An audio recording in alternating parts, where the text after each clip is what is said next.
Olá, buscadores! Estamos iniciando mais um episódio do programa Investigações sobre Viver, programa da TV Suprem, canal 2 da NET, canal de comunicação da União Planetária. E hoje eu trouxe um tema que considero necessário e pertinente no tempo que a gente vive. Eu intitulei ele de Espiritualidade Tóxica. Como identificar e como evitar.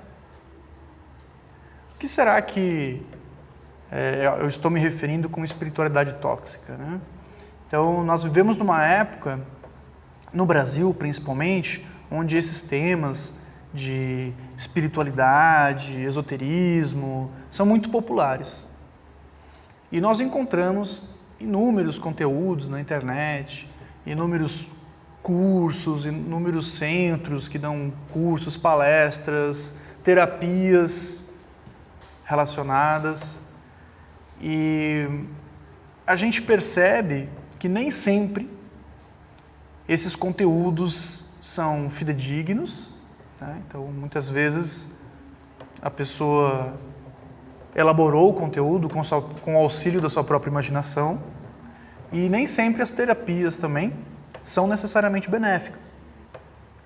O que acaba, além de trazendo danos, tanto para as pessoas que vão buscar ajuda, quanto para o próprio terapeuta, que muitas vezes está mal preparado, mal orientado, né, mal capacitado, também acaba gerando aí um karma negativo, né, e acaba sendo o que dizem, né, de cegos guiando cegos.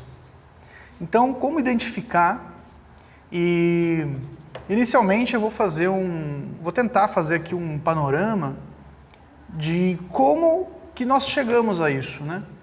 Como que o mundo ocidental e o Brasil, principalmente, que é onde nós estamos vivendo, né? Como que nós chegamos a esse cenário? A esse cenário onde eu costumo dizer, né, que espiritualidade no Brasil já quase que virou terra de ninguém, né? E que acaba também, por muitas falácias divulgadas nesse meio, acaba também prejudicando e causando uma imagem ruim para o meio esotérico no geral. Então, muitas vezes pessoas que têm um trabalho sério de pesquisa e mesmo na área da terapêutica, acabam sendo associados, né, a muitos conteúdos falaciosos e até perigosos, né, que a gente encontra por aí, né? Recentemente teve um coach, né, um líder que levou pessoas a subir um morro sem proteção, sem preparo, sem equipamento, e as pessoas acabaram tendo que ser resgatadas, né, pelo corpo de bombeiros, que senão estavam correndo risco, né, de se perder e talvez até risco de morte, né, se ficassem naquela situação por mais tempo. Bom, como nós chegamos a isso? Né? Por que no Ocidente há tanta confusão e má informação e desconhecimento sobre esses temas?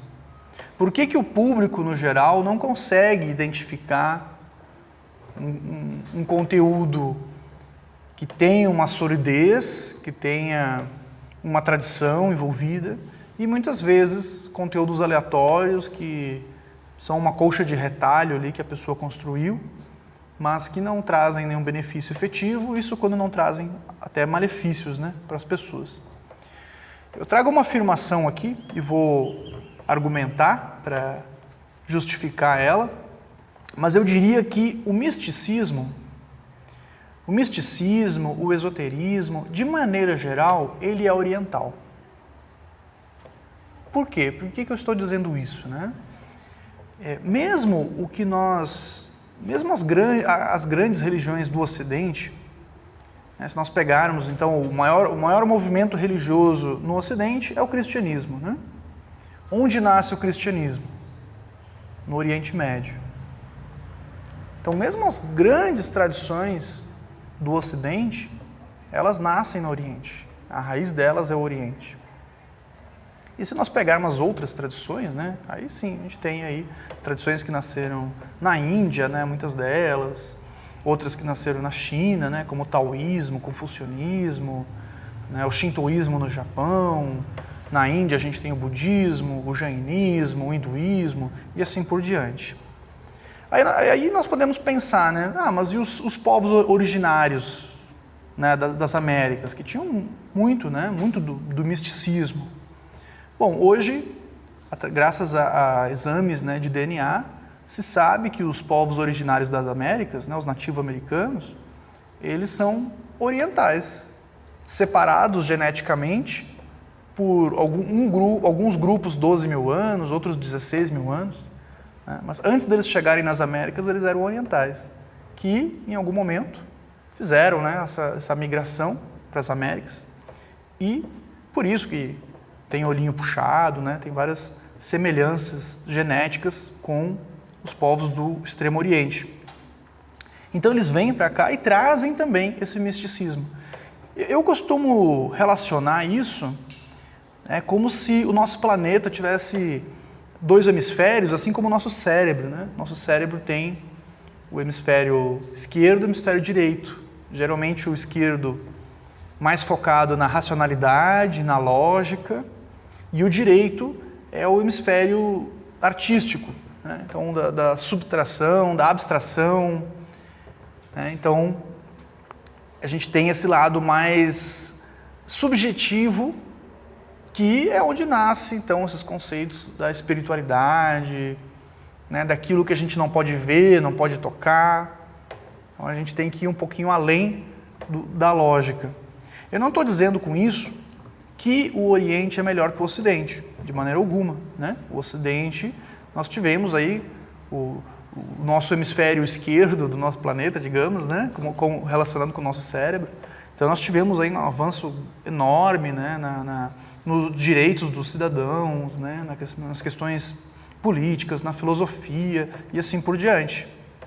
Mas esse lado, realmente esse lado mais do abstrato, o Oriente, ele é a grande fonte, né? E o que acarretou com isso? Isso associado a outros fatores, né? Como se não bastasse esse denominador, nós temos ainda outras questões, por exemplo, questões históricas. Nós tivemos, durante muito tempo, né, a questão da Idade Média, por exemplo, onde muito conhecimento se perdeu, muita tradição espiritual se perdeu no Ocidente. Inclusive a própria filosofia grega, que é a estrutura de muito do pensamento ocidental, se não fossem os árabes, né, que preservaram a filosofia grega durante boa parte da história, nós nem teríamos acesso hoje mais, porque no Ocidente ela havia sido dizimada, né? Então os árabes que gostavam muito de filosofia acabaram preservando e posteriormente nós voltamos a ter contato com ela. Então vejam que são 2 fatores. Primeiro, o misticismo, ele é, de maneira geral, oriental. E segundo, que no Ocidente, mesmo as tradições que nós tínhamos, historicamente nós tivemos uma grande ruptura. E com isso, o que eu entendo que acarretou, né? Acarretou que o ocidental, de maneira geral, ele não tem cultura espiritual.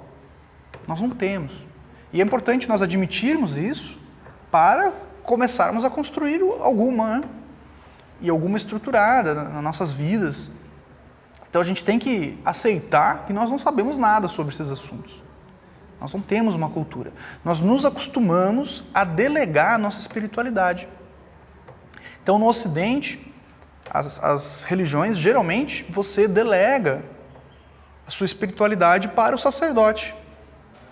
Então, você tem o padre, você tem o pastor, você tem o monge, que seja, e você delega. Ele vai fazer por você, ele vai estudar. Então, você tem grupos, você tem uma classe sacerdotal que essa sim se dedicou ao estudo, à pesquisa desses assuntos. Mas a população, no geral, não. Isso não quer dizer que no Oriente todas as pessoas tenham conhecimento aprofundado sobre esses assuntos, mas há uma cultura, né, um modo de viver que você relaciona no seu dia a dia, o que nós no Ocidente não temos. Inclusive tivemos períodos históricos aí que a gente pagava, né, alguns ainda pagam, né, você tinha a venda de indulgências e assim por diante. Então, só para ilustrar o porquê que nós chegamos onde chegamos. Mas no Brasil, esse tema da espiritualidade é muito popular, né? E só que, como nós não temos essa estrutura, essa bagagem, acaba que cada um faz a sua maneira, fica uma coisa perdida. Eu vou trazer então vários pontos que eu gostaria de salientar para que a gente possa identificar esses problemas, né? Essa espiritualidade que eu chamei de tóxica, né, que é um termo que está em alta, mas que ela não é benéfica, não necessariamente ela é benéfica e muitas vezes é bem prejudicial. Primeiro, existe a popularização de um discurso de religião versus espiritualidade. Acho que muitos já ouviram, né, esse tema, que é apresentado geralmente da seguinte maneira: como a espiritualidade sendo algo diferente de religião e ela sendo inclusive superior à religião, né? Então a religião é algo com dogmas, com regras, que geralmente é apresentado de maneira ruim, enquanto que a espiritualidade é livre, cada um faz a sua maneira, é um modo de viver e por isso seria benéfico. Existem alguns problemas nessa afirmação, nesse modo de pensar. Existem vários problemas, na verdade. Existem algumas questões que são verdadeiras. Por exemplo, todos nós sabemos que, historicamente, as instituições religiosas cometeram muitos abusos, né? Muitos exageros. Nós tivemos muitos verdadeiros estelionatários da fé, né? E ainda existem até hoje. Então, nós sabemos pessoas que usam a religião e instituições que aprisionam mesmo, né, o pensamento da população. Isso aconteceu ao longo da história e continua acontecendo de maneira diferente, em outros níveis, né? Tivemos épocas onde a religião estava envolvida com a política e o problema era bem maior do que é hoje, embora continue sendo problemática essa relação. Então, esse pensamento de que a espiritualidade pode existir desassociado das instituições religiosas, por um lado, ele nos ajuda a nos libertarmos da autoridade religiosa. Então tem um lado benéfico nesse pensamento. Ele dá liberdade para as pessoas de não necessariamente dependerem de um sacerdote. Aí nós entramos no estilo, né, de espiritualidade oriental, onde a pessoa tem a sua prática. Você pode, claro, ter um guru, né, um monge, um instrutor, mas você tem a sua obrigação, você não delega, você traz a responsabilidade para você, para o seu estilo de vida. Então, existe um porquê, né, um motivo nessa relação. Um aspecto é esse, o abuso das instituições religiosas e a possível libertação desse formato religioso. Porém, essa afirmação ela tem várias problemáticas. Por quê? Não necessariamente alguém que está vinculado a uma religião não está vivendo a sua espiritualidade. A pessoa pode viver isso dentro de uma religião, por que não? Então, considerar quem vive isso fora das religiões como, de certa maneira, superior a quem vive dentro, mais cabeça aberta, mais livre, é uma falácia, primeiramente, né? Porque você pode viver isso dentro de um grupo religioso, sem problema nenhum. E você, dentro de um grupo religioso, você ainda tem a vantagem de ter contato com uma tradição religiosa. Que você não precisa concordar com tudo, você não precisa acreditar em tudo, mas você tendo uma tradição, você tem uma base. Você pode, inclusive, conhecer mais de uma tradição religiosa. Porque esse discurso de eu faço o meu próprio caminho, ele é muito estranho se a gente analisar por uma outra ótica. Eu vou trazer um exemplo. Imaginem um engenheiro que se recusa a cursar uma instituição de nível superior. Que ele diz assim, eu vou fazer a minha própria engenharia. Como assim? Vai reinventar a roda? Claro que há muitas pessoas que são bastante inventivas e que acabam desenvolvendo técnicas novas, inclusive. Mas, geralmente, para desenvolver uma técnica nova, trago como exemplo aqui as bioconstruções, né, que hoje são bem populares, que utilizam técnicas novas, mas geralmente essas técnicas novas, elas são estruturadas em técnicas muito antigas que já existiam. Por exemplo, a técnica de hiperadobe, que é uma técnica de construção, de bioconstrução, ela foi baseada no que os antigos babilônicos usavam. Aí, claro, foi aprimorada, foi modernizada, aí você aprimora o método. Então isso é possível você conhecer tradições espirituais, religiosas, e você separar o que é verdadeiro, o que se aplica para a sua vida, do que é superstição, que a gente sabe, né? Que todas as tradições têm a sua parte supersticiosa. Alguns autores, como a Helena Blavatsky, salientavam muito isso, né? Que o grande problema das religiões era a superstição. Então, você fazer essa separação do joio do trigo, para isso é necessário discernimento. Depois eu vou falar um pouquinho mais sobre isso. Para poder aproveitar. Então, não tem problema você conhecer uma tradição, aí não se encaixou, vou conhecer outra. Tudo bem, né? A gente pode conhecer várias e pode, inclusive, não estar vinculado a nenhuma delas. Mas, para caminhar, né, nessa jornada, a gente tem que ter algum conhecimento. É diferente eu conhecer algumas tradições e eu extrair o que eu acho melhor de todas elas, do que não conhecer nenhuma e querer reinventar a roda, né? A Blavatsky é questionada, inclusive, em alguma obra, acho que é a Chave para a Teosofia, se eu não me engano, se é possível alguém trilhar esse caminho de maneira solitária, sem auxílio.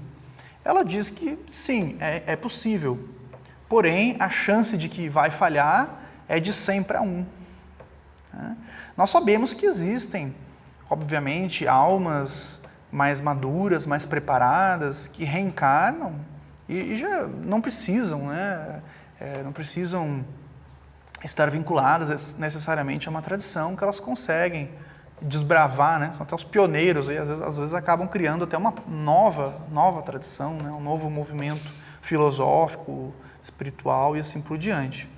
Porém, essas pessoas são raras, né? E nós devemos tomar muito cuidado e muitas vezes acreditar que nós somos uma dessas raras pessoas, né?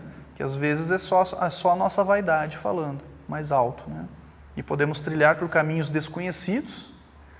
Volto ao exemplo do engenheiro, né? O engenheiro que começou a fazer construções, mas não cursou engenharia. A chance de que essa construção irá desabar em cima dele ou em cima de outros é bem grande, né? É quase uma certeza, inclusive. Então tem essa necessidade. Recentemente, eu vi um caso de um Bodhisattva, que ele é a reencarnação de um grande lama do budismo tibetano, e ele foi reconhecido como autêntico, como sendo a reencarnação, pelo Dalai Lama e por outras autoridades do budismo tibetano. E mesmo assim, durante a juventude dele, ele enfrentou problemas. Veja, ele teve que reaprender várias etapas da própria jornada. Ele teve que refazer novamente o retiro de 3 anos, 3 meses e 3 dias, que é no budismo tibetano, né? Para se tornar um lama, é necessário fazer esse retiro. Mas por que ele precisou, se na outra vida ele já era uma pessoa realizada? Né? Porque ele reencarnou e não vem 100% pronto, né? É uma alma preparada, mas a personalidade é outra coisa. Então, tem que reaprender. E durante a juventude ele teve aquelas questões típicas, né, da adolescência, então dúvidas, medos, incertezas. Em algum momento ele até quis se desviar do caminho, não queria mais assumir, não queria ser lama, não queria nada disso. Mas depois, quando a poeira baixou, né, ele conseguiu assentar. Hoje é um grande líder espiritual e uma autoridade, né, nesse meio reconhecida. Então vejam-se que, se mesmo um Bodhisattva necessita reaprender, necessita de instrução, necessita ter um contato, né, com uma tradição, então imagine nós, né, réis mortais, que não temos toda essa bagagem de outras vidas. Temos alguma bagagem, obviamente, né, para quem é adepto da teoria reencarnacionista. Bom, uma característica da espiritualidade tóxica, para que a gente possa identificar ela, acho que a principal característica é o que se chama de positividade tóxica. Como assim? Como que a positividade pode ser tóxica? Nós temos várias pessoas que defendem o discurso de que nós não podemos, em momento algum, ficarmos tristes. Nós não podemos ter dores e desilusões. Nós temos que, a todo momento, estarmos sempre felizes, sorridentes, alegres, e os dessabores da vida, a gente não deve se concentrar neles, a gente deve estar sempre otimista, porque o sol brilha para todos. Bom, quais são os problemas dessas afirmações? Primeiro, que elas são falaciosas, porque ninguém vai se sentir bem o tempo todo. Acabei de citar o exemplo de um Bodhisattva, que teve seus momentos deprimidos e etc. E a gente sabe, por conhecimentos da psicologia, mesmo da psiquiatria, que ignorarmos essas dores da nossa jornada, essas dores humanas, não é a solução, não é a melhor postura. Ignorar tudo isso não é a solução. Nós podemos, inclusive, agravar o problema, não prestando atenção nele. Então, existem momentos em que nós iremos, sim, sentir medo, angústia, tudo isso são emoções humanas e fazem parte da nossa jornada. E nós temos que encarar isso. Inclusive, geralmente, quando as pessoas fazem terapia, justamente a grande chave é olhar para essas emoções. A meditação, várias técnicas de meditação também consistem em identificar essas nossas emoções, esses nossos medos. Inclusive, é a chave do processo de autoconhecimento. Porque se nós não soubermos as nossas fraquezas, se nós não soubermos não percebermos os nossos ruídos, como que nós iremos trabalhar isso? Então isso é algo muito perigoso. E também falacioso. Eu noto que geralmente as pessoas que sustentam esse discurso de maneira muito, muito veemente, então de que falam em cocriação, nós temos que cocriar a realidade, geralmente são pessoas abastadas. Não sei se todos já perceberam isso, mas é muito fácil falar que nós podemos cocriar a realidade quando nós vivemos no mundo encantado das pessoas que têm muito dinheiro. No mundo encantado das pessoas que têm muito dinheiro, realmente quase tudo é possível. É claro que você não pode comprar a felicidade, você não pode comprar a própria espiritualidade, mas a vida é muito mais fácil. Se você quiser viajar para algum lugar, você pode. Se você, inclusive quiser visitar um guru, você pode, porque você tem essa liberdade.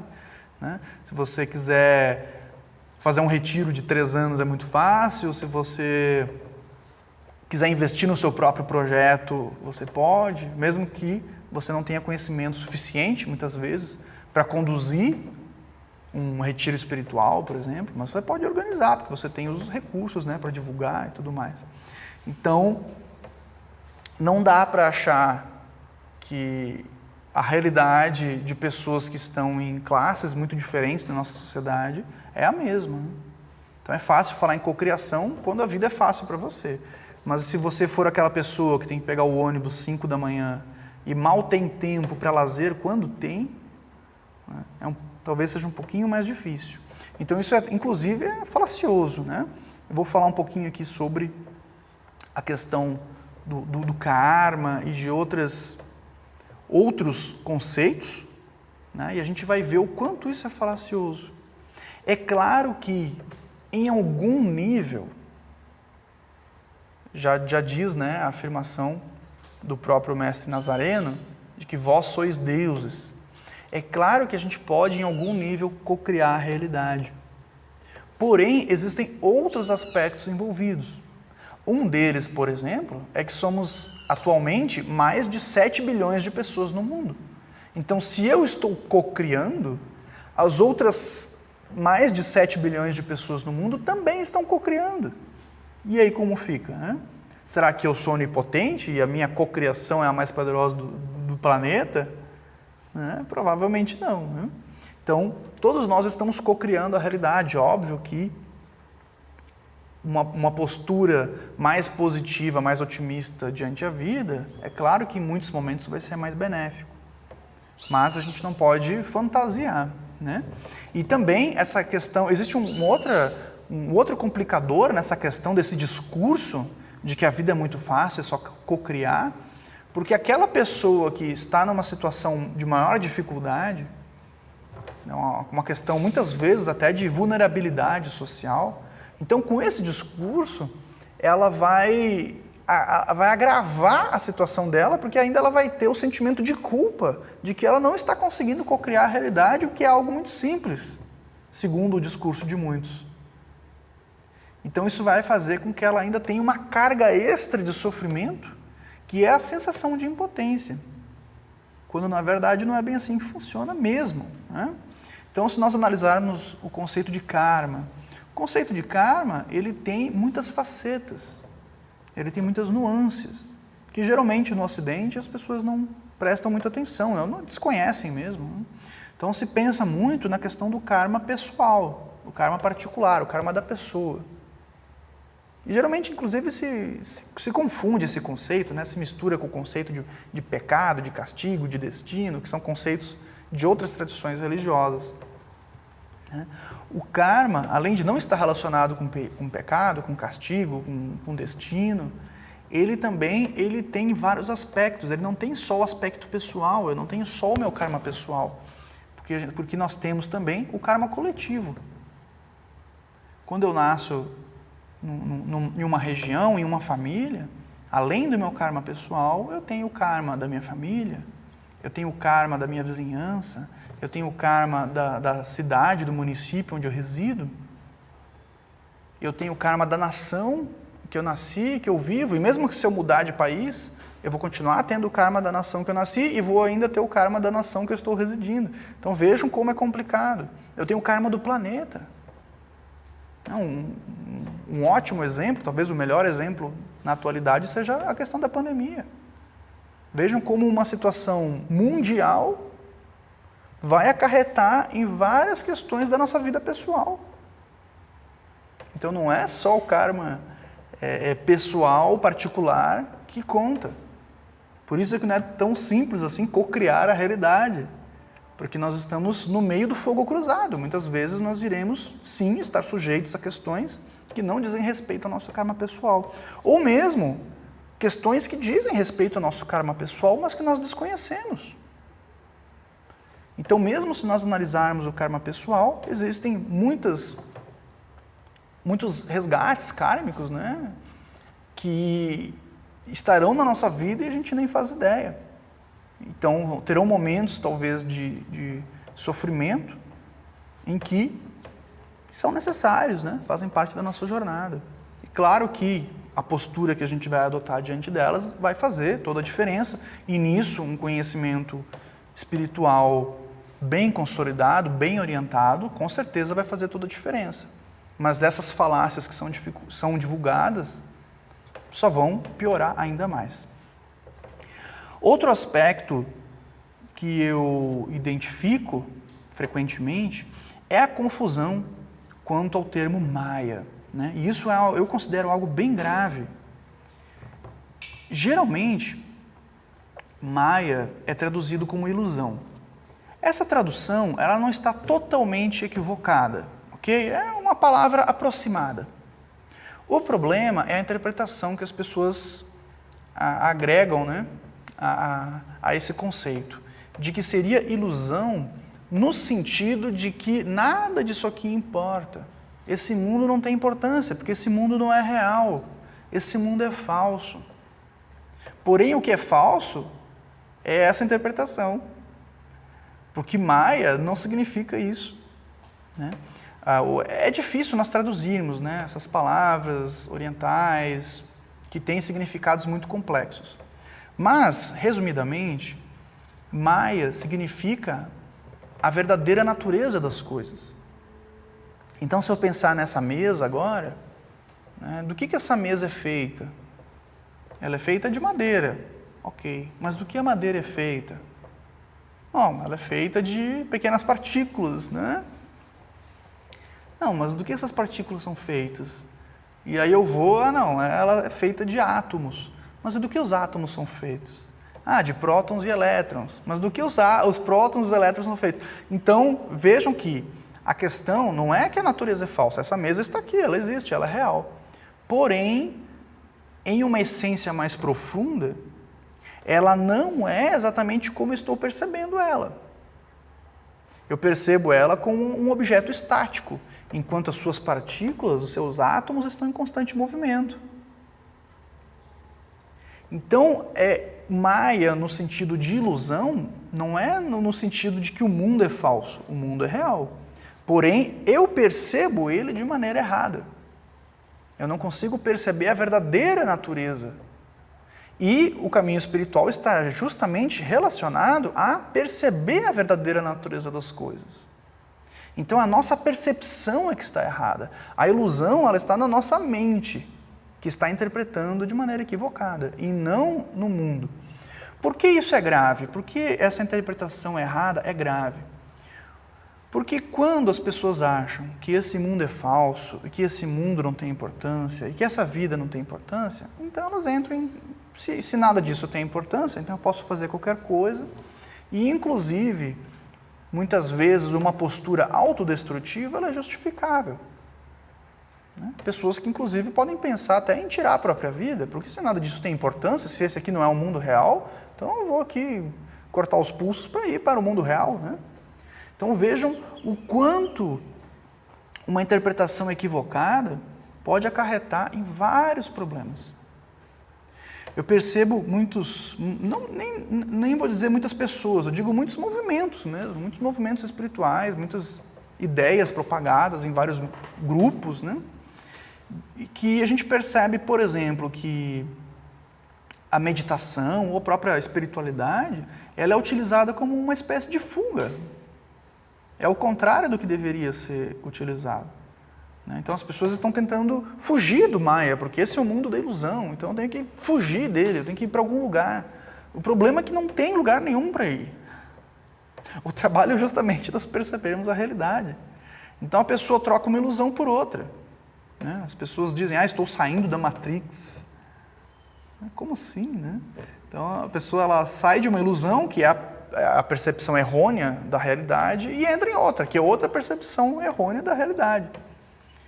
E nisso, muitas vezes, acaba entrando em caminhos bem complicados. Como eu disse, se você não está valorizando essa realidade, daqui a pouco tudo é justificável. Até a utilização, muitas vezes, de substâncias que vão prejudicar a sua integridade física e psíquica. Isso é algo gravíssimo, muitas vezes a gente não percebe, né? Mas a gente sabe que existem muitos movimentos, inclusive, que justificam isso. Na década de 70 teve muitos movimentos que relacionavam a espiritualidade com a utilização de substâncias. A nossa integridade física e psíquica é o mínimo que a gente necessita, não só para viver uma vida espiritual, mas para viver nesse mundo. A partir do momento que a gente prejudica ela, muitas vezes, eu digo que algumas pessoas ficam com sequelas irreversíveis. Nesses casos, você praticamente desperdiçou a reencarnação. Por quê? Porque você poderia trilhar um caminho, você poderia ter muito aprendizado e você prejudicou as suas ferramentas. Então percebam como é importante a gente valorizar as tradições do Oriente, onde nasce o misticismo, salientam que o momento que nós vivemos aqui é extremamente importante. Então vejam que ele não é falso. Ele tem uma grande importância. Inclusive, no budismo, se diz que no hinduísmo também fala em outros termos, mas fala algo parecido. Que o único momento em que a gente pode progredir de verdade é quando estamos reencarnados. Que nos outros planos sutis, que aí cada tradição chama de um jeito, Aqui no Ocidente a gente chama de plano astral, plano mental, na Índia se chama de... tem o mundo dos deuses, o mundo dos devas e assim por diante, né? Tem várias terminologias conforme a tradição varia.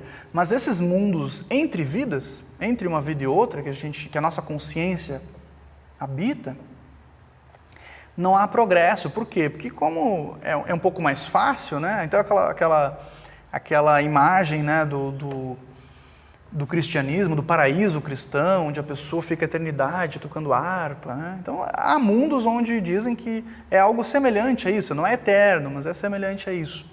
Porém, como você está numa situação muito confortável, você não há progresso. Então é necessário que você esteja aqui no mundo físico, reencarnado, para poder progredir efetivamente. Então perceba que é um momento muito valioso. Algumas tradições dizem que entre uma reencarnação e outra, o período de tempo é muito grande, que a maioria de nós demora até 1000 anos para reencarnar. E vivemos aqui um tempo limitado, né? Algumas pessoas, com sorte, vão viver próximo de 100 anos, mas, né, muito dificilmente mais do que isso, e algumas muito menos do que isso. Então, boa parte da população aí vive menos de 50 anos, e depois tem que ter um processo que demora 1000 anos para reencarnar. Então vejam quanto esse tempo que nós estamos aqui, que há um piscar de olhos diante da eternidade, como diria Blavatsky, mas o quanto ele é importante. Porque se só nesse momento eu consigo progredir e esse momento ele é muito rápido, muito breve,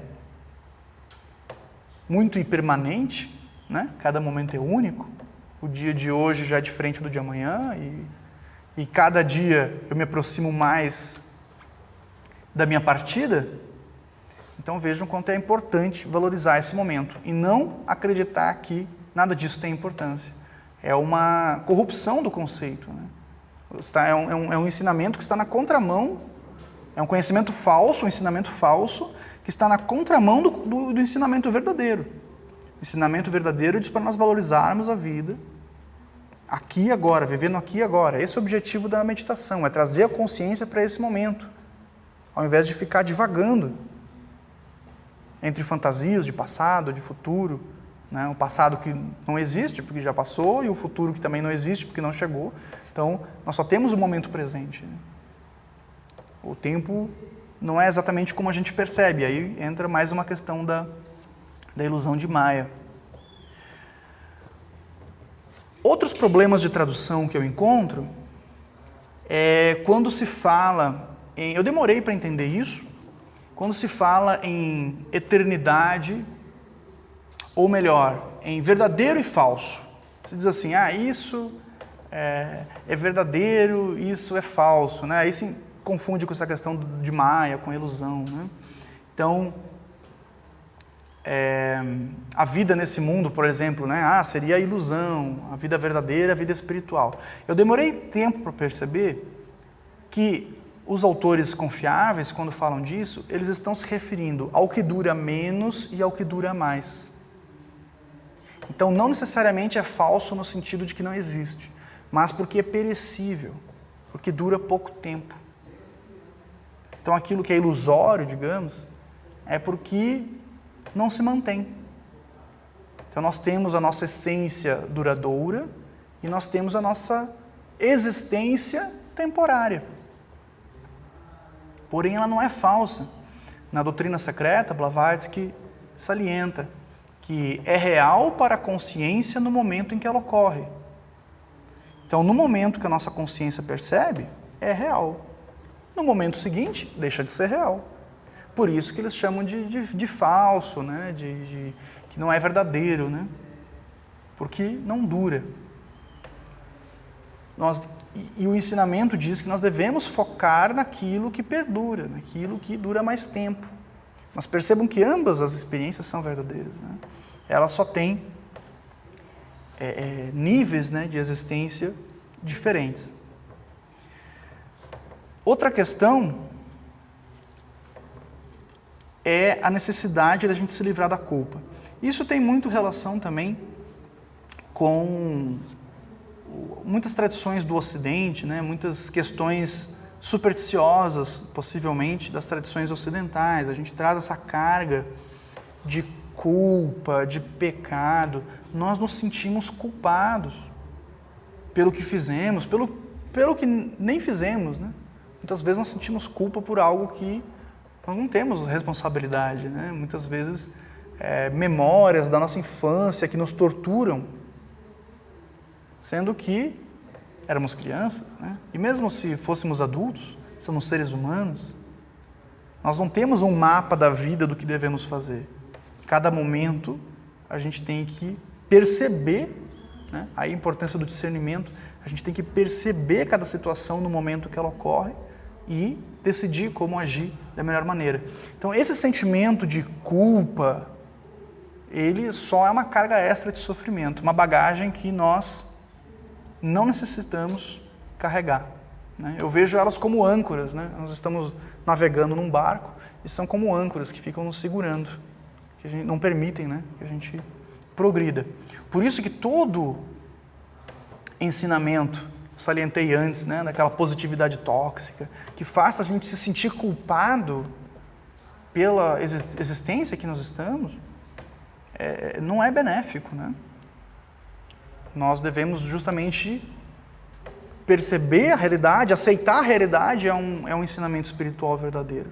Então nós temos que aceitar a realidade, nós devemos aceitar o que a gente não pode mudar e trabalhar naquilo que cabe ao nosso karma pessoal, que é só onde a gente pode trabalhar. Mas aceitar a realidade é justamente também não se sentir culpado pelas coisas, né? Bom, falar rapidamente sobre a corrupção da meditação no Ocidente, né? No Ocidente, você vê palestrantes e livros trazendo a meditação desassociada de sua tradição original, o que não necessariamente tem um problema, né? Você pode, sim, praticar meditação sem ser budista, óbvio que você pode. Porém, é importante você saber qual é o verdadeiro propósito, o verdadeiro objetivo daquela prática. Muitas pessoas trazem a meditação, eu já vi muito isso, né? A meditação para você produzir mais no trabalho, para você se tornar mais eficiente, para você dormir menos. Gente, essa é uma meditação que não vai ter nenhum outro resultado a não ser nos adoecer ainda mais. A meditação, que deveria ser uma ferramenta de cura da psique, né? Um processo de cura, vai ser uma ferramenta utilizada para nos adoecer, né? Nós não somos máquinas de produção, nós somos seres humanos. Claro que o trabalho dignifica o homem, como dizem, né? E é necessário na nossa sociedade, em qualquer sociedade, enfim, mas nós não somos máquinas. Nós precisamos de trabalho, nós precisamos de lazer, nós precisamos de socialização e assim por diante. E o objetivo da meditação, com certeza, não é esse, né? Eu vi uma matéria ontem, inclusive, sobre um estudo acadêmico que comprovou a frequência de surtos psicóticos em retiros de meditação. Geralmente, retiros de meditação desassociados de uma tradição religiosa, né? Então, por quê? Porque você pega uma pessoa que nunca meditou e faz práticas intensas de meditação, geralmente mal orientadas, e a pessoa entra em alguns surtos, né? Porque ela vivencia algo que ela nunca vivenciou. Então, ao invés dela ter uma orientação, dela ter um cultivo, né? Uma das traduções para meditação seria cultivo, algo que você cultiva no seu dia a dia. Ao invés dela fazer isso, não, ela vai participar de um workshop, que geralmente são caríssimos, para ficar, né, meditando de maneira exaustiva durante muitos dias, e ela acaba entrando em resultados, comprovadamente, né, que são surtos, né? Então ela se desassocia da realidade, ela não consegue mais perceber as próprias emoções. Existem vários exemplos, e foi comprovado que não é algo necessariamente raro, infelizmente, né? Então acontece bastante. Então temos que tomar muito cuidado, né? Claro que eu super indico a prática da meditação, mas que seja bem orientada, que seja buscando meditadores experientes e preferencialmente vinculados a alguma tradição que possam nos orientar de maneira correta. A questão do discernimento, né? Quem estuda um pouco de simbologia, o discernimento ele é muito associado à espada. É um símbolo geralmente associado. Inclusive, tem uma passagem bíblica onde Jesus diz assim: eu não vim trazer a paz. Quem acredita que eu vim trazer a paz, mas eu vim trazer a espada que divide, né? Que separa o sogro do genro, o pai do filho. Ele usa alguns exemplos nesse sentido. Por que isso? Mas por que ele veio trazer a separação, né? Porque ele está falando do discernimento. O conhecimento espiritual ou a percepção da realidade, ela tem a ver com a espada, porque a espada separa, né? Corta. Porque é uma separação. É você separar, utilizando outra máxima bíblica, né? O joio do trigo. Então, o discernimento é você perceber as coisas. Você perceber, identificar o que é benéfico, o que não é, né? O discernimento é a nossa grande defesa contra o que eu chamei aqui de espiritualidade tóxica, né? Ou religiosidade tóxica, ou positividade tóxica. Quando nós desenvolvemos o discernimento, a gente consegue perceber essas nuances, né? A gente perceber quando há algo errado. Diferente, né, de quando estamos sendo conduzidos pela mão por alguém e a gente não faz a mínima ideia do que está se dizendo. Então, a minha dica, né, para quem se interessa por esses assuntos, é que procure textos de qualidade, procure, quando encontrar algum autor que goste, né, algum líder espiritual, algum líder religioso, faça uma pesquisa sobre a vida daquela personalidade, daquela figura, para ver como que foi, né? Porque muitas vezes o ensinamento é bonito, mas você vai ver a vida da pessoa estranha, muitas vezes até criminosa, né? Temos exemplos, né, de grandes gurus aí que tinham uma vida praticamente criminosa, né? Então, como que algo bom vai sair de algo assim, né? E a mesma questão em relação às terapias. Então, a importância de encontrar uma terapia que seja confiável, fidedigna. A terapia holística, ela se desenvolveu ao longo de milhares de anos, através do teste, né? O que funciona, o que não funciona. Por isso que, muitas vezes, a terapia holística ela não trata doenças da atualidade. Por quê? Porque eram doenças que os grupos que desenvolveram aquela técnica, né, não sofriam desses males, né? Então, por que os pajés aqui não conseguiam tratar a gripe, né, durante a colonização, né? Porque eles não tinham, era uma doença nova, né? Você não tinha defesa contra aquilo ali, não tinha o conhecimento. Então, vejam que não existe tradição holística desvinculado de uma história, desvinculado de um aprendizado de séculos e até milênios. Então, sempre olhe com desconfiança, né? Quando a pessoa desenvolveu um método do nada, né? De maneira abrupta e sem um histórico, sem uma tradição vinculada. Claro que, novamente, você pode pegar uma tradição e misturar com outra tradição, com outros conhecimentos e aprimorar. Agora, reinventar a roda sempre é estranho, né? No mínimo estranho. Bom, uma orientação final para quem estiver interessado, né? Como que eu identifico um caminho verdadeiro, espiritual, né? Afinal, o que é um caminho espiritual? Eu, ao longo do meu estudo e experiência, cada vez mais eu fui fortalecendo a minha convicção de que o caminho espiritual é o caminho da integralidade do ser. O que isso significa? Isso significa realizar uma espécie de alinhamento entre o meu pensamento, as minhas emoções e as minhas ações. Então, se para perceber a realidade eu preciso estar nesse momento que está acontecendo agora, preciso estar com a minha consciência focada na realidade, cada vez mais perceber essa realidade, na minha realidade interna eu necessito realizar esse alinhamento, essa integração.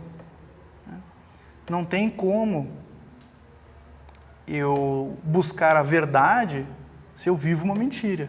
Então, se o que eu penso é uma coisa, se o que eu sinto é outra coisa, e as necessidades do meu corpo são outras, eu vou causar uma ruptura, né? É o que a gente chama de estresse, né? Eu forcei e causou uma ruptura. O Joseph Campbell salientava sobre isso, né? Ele dizia assim, que não adianta a gente viver uma vida que só interessa a nossa mente.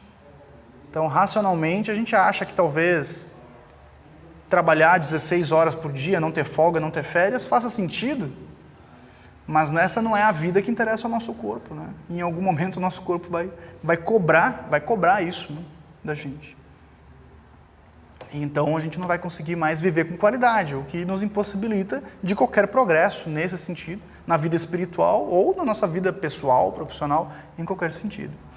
Então, a busca inicial é essa integralidade. E para isso nós necessitamos de autoconhecimento.